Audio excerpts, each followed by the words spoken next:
This is Weights and Wealth, your one-stop shop for entertaining education on building a stronger body and bank account. We are not doctors or financial advisors and must warn you this is not medical or investing advice. It is for your entertainment.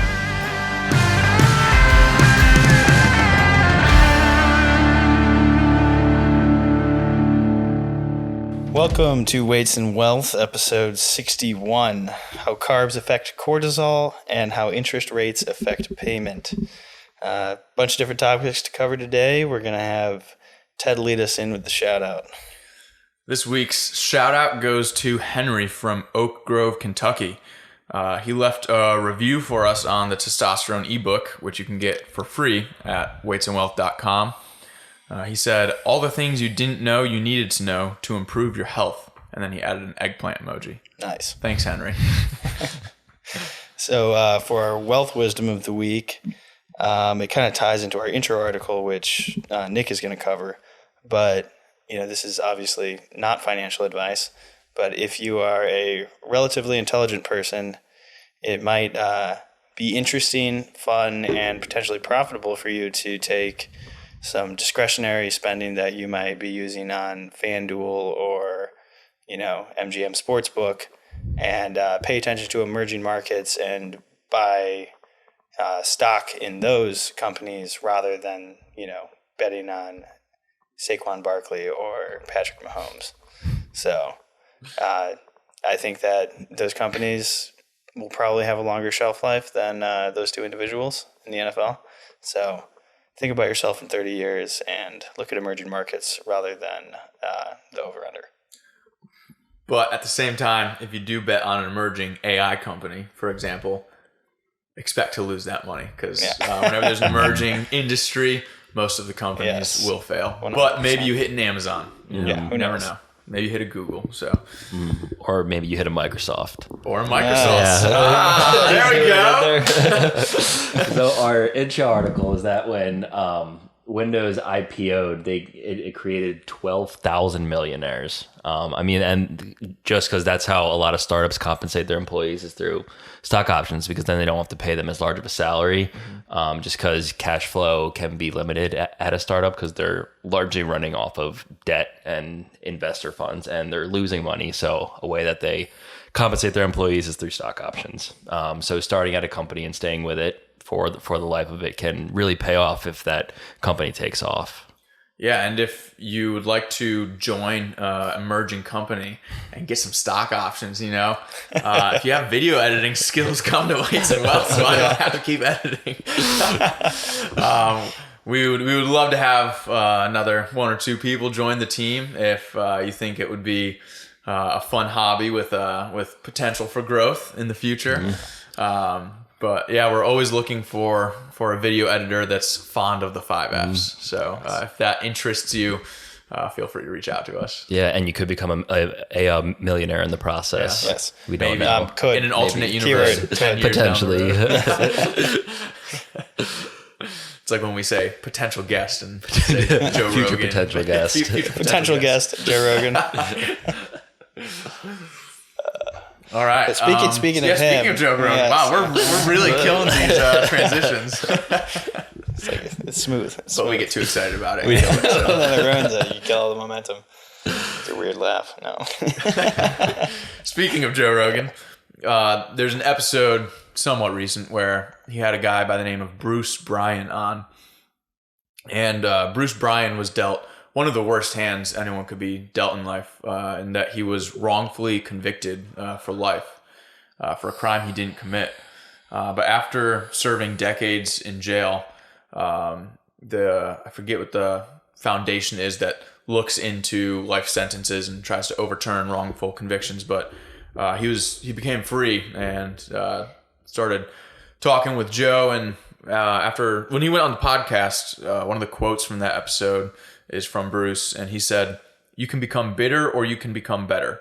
I made up my mind not to serve time, but to have time serve me." I feel like he might have prepped that one because that's a pretty good quote. Yes. But essentially, when he was in prison, he was gaining skills and reading and taking advantage of, most people wouldn't call it an opportunity, but he was taking advantage of the opportunity that he had, the limited opportunity from a jail cell. And I think the main thing that stood out to me about that was just how his attitude was, and how your attitude dramatically impacts your life. Even if it's not something as severe as getting wrongfully convicted for a crime you didn't commit, like your attitude and your outlook on things really impacts your success in life. Yeah, imagine that explaining that gap in your resume. That'd be awkward. If we want to transition into the wealth topic, I think we could touch on some of this stuff. Yeah, so this is just how interest rates can affect the payment, because you probably hear a lot about people freaking out about the interest rates or the mortgage rates going up to 7 or 8%, and they used to be around 2 or 3%. That might not sound like a huge difference, but it makes a significant increase on the payment. If you had a 2.8% rate, which was about average for late 2020 and 2021, your monthly payment on a $300,000 mortgage would have been $1,233. Whereas if you got one now, because rates are at about 6.7, you're paying $1,936. So that's like a $700 increase in over 50%. Your payment. Yeah. And then if you look at the total paid, it would have been $443,000, but now it's almost $700K if you include all the interest over the 30 years of a mortgage. That's brutal. Yeah. So it's up $250,000 on a $300,000 loan. So you're, almost going up by the entire amount of the loan. Yeah. Yeah, that's insane. I've kind of a theory about this, because I think that, like, I don't know if this is borne out in any studies or anything, but thinking about the way that interest rates affect home ownership and buying and selling and renting and all that stuff, like, it seems to me that a higher interest rate kind of like commodifies home ownership. Like, I would much rather buy a property to rent out if I am going to buy a house rather than live in it. So it's like, because that is an asset if you have someone that's paying you, $2,100 a month to live in that 6.7% house. At least that's still making you money, but you're losing, a house and a half essentially if you buy it and live in it. Mm-hmm. So in some ways, I feel like these higher interest rates kind of would generally lead to there being more like rental properties, not only because of the higher mortgage payment, so therefore people can't necessarily afford it, but that it's almost cost prohibitive. And like anyone that kind of thinks through it is like, oh, do I really want to spend $750,000 over the next 30 years on this? Yeah, that's opportunity, depending on how you look at it. Yeah, so it's really whatever. Alex and I were talking about this the other day, because with us having to move, we did buy a house when the rates were going up, but we bought down the interest rate. We paid extra up front to buy down the interest rate. So now, with the interest rate being 2 or 3% higher than what we got our house at, people looking to find a place to live in Clarksville are probably less likely to buy, right? So that gives us as landlords or renters a leg up and more opportunity for us to have more people looking to rent than to buy, which allows us to then slightly cash flow on the property. Yeah. So you could potentially also do like a rent to buy situation where you kind of become the bank for whoever you're renting to. If this person is going to be a long-term person, they're looking to buy in that area, you could just be like, hey, I'm paying $17 a month. If you'll pay me $19, like, you rent to buy. So you sound like a man that's read a Bigger Pockets book or two. I have. It is creative financing. It is a potential option that you could offer to potential tenants and like advertise that. Yeah. So it's an option. Yeah, that's something there. If you're ever looking to get into investing, whether it's real estate investing or another type of investing, reading books on the subject is going to give you a major leg up on the majority of the population. So the information you find in a book about a subject is going to beat anything you'll find off a Google search. I agree, 100%. Yeah. We'll answer questions you didn't even know you had. Did you guys see RFK's idea for helping people buy houses? The federally backed mortgages at, I think, 3%. So every time the government decides to get involved in some sort of loan, it just increases the price of that. Right. We're gonna Medical insurance, college tuition, housing, like it. I mean, It drives up the price of it. So like it's going to be $1.5 million for a 2-bedroom, 1-bath in rural Kentucky if that happens. yeah. So I mean, this is the problem with RFK. I really like RFK. I'm probably going to vote for him, even though I disagree with a lot of his policies. Right? It's like the exact opposite of what you should do in voting. I disagree with all his policies. I'm going to vote for him. Yeah. I mean, my brother cannot stand that I want to vote for RFK, and It's just constantly not. bringing It's his not a policies. logically like coherent position to have. It's not. Yeah, no, I agree. I do Just think like he's that handsome. like- okay. I think that the one redeeming part about that policy is, though, I think it's only for individual home buyers and not for institutions. Like, I don't think, your BlackRocks and all that could But buy. institutions are individuals, as determined by They're- what is that court case? I don't know. They're considered a person. Yes, Is they that are. yeah? Corporations are considered people. So But just on your primary residence, I believe. I think it's just So you on have your to live in it primary. for 2 years or I- whatever the I think it's stipulation, yeah. it's just gonna be like the VA loan, but worse. yeah. It's like I don't know. Nick, do you have anything else on this? This was a pretty good segment. No, I think that's all I have. So what was the jump again? Just the down and dirty. It went from 2.8% up to 6.7%. Changed the monthly payment on a $300,000 house from $1,233 to $1,936. Yeah, I don't think a lot of people understand how interest rates have such big an effect, but Central banks for you. very nice. All right, let's move on to the weights topic. Yes. No more M&Ms, please. No more M&Ms. No more. What was it? Macronutrient monologues. Speaking of which, real quick, right before this episode, Nick was like, "Hey, does anybody want some of this acetylcysteine?" I was like, "NAC? Oh, yes, I do."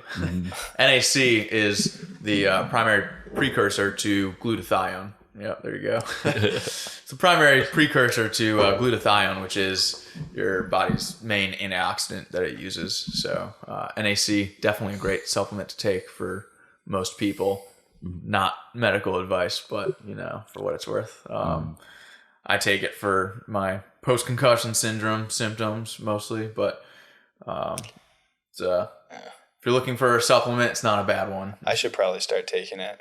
Yeah. Because I don't, and I imagine it's like my friend Brett, who didn't know he needed glasses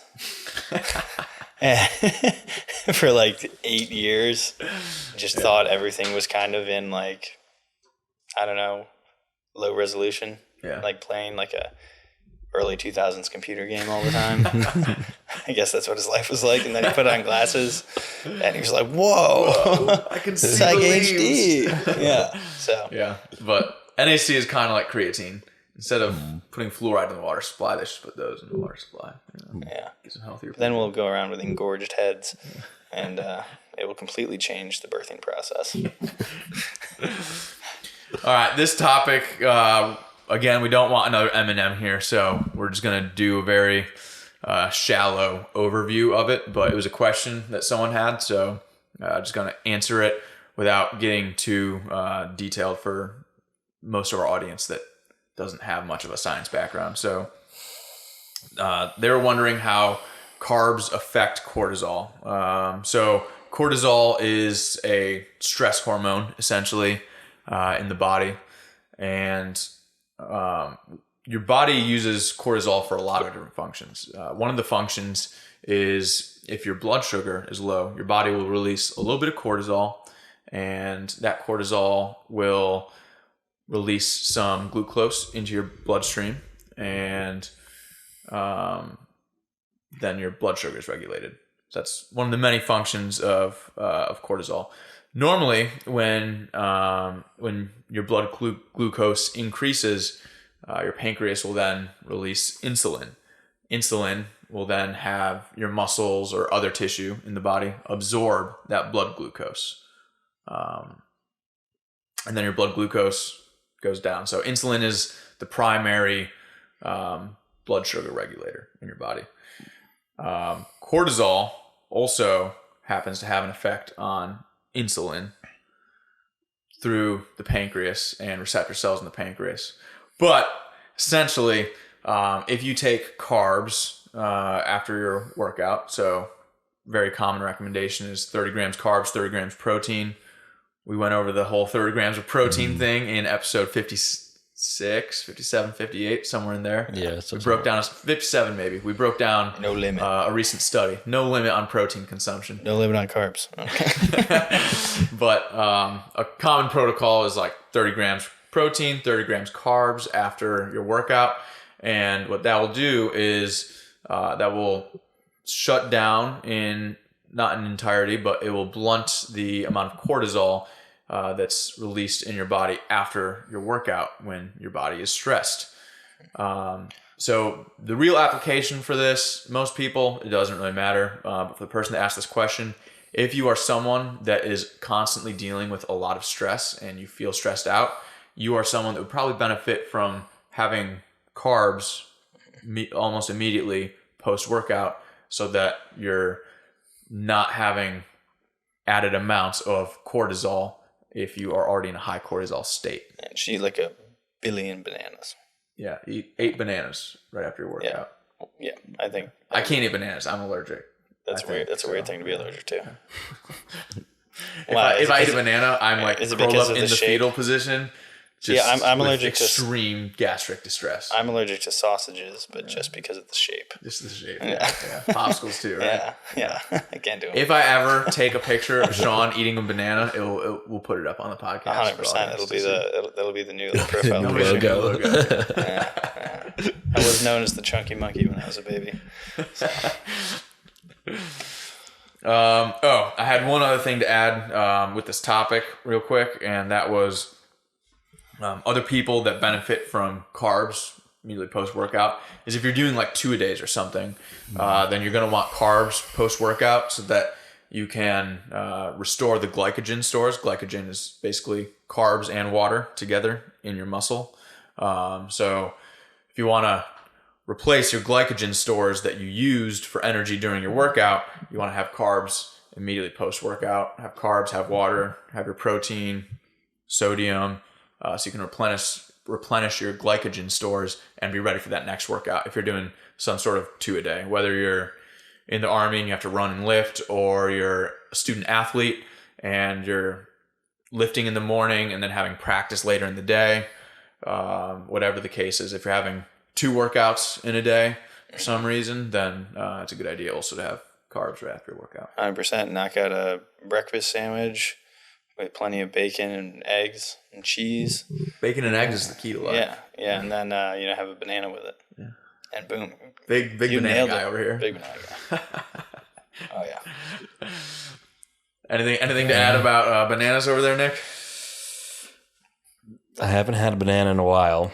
Okay. But going bananas tonight. All right. Well, go eat a banana, and we will see you next week. Eat a banana and drink some beer. We will see you next week. As Arnold Schwarzenegger said, milk is for babies. Men drink beer. Okay.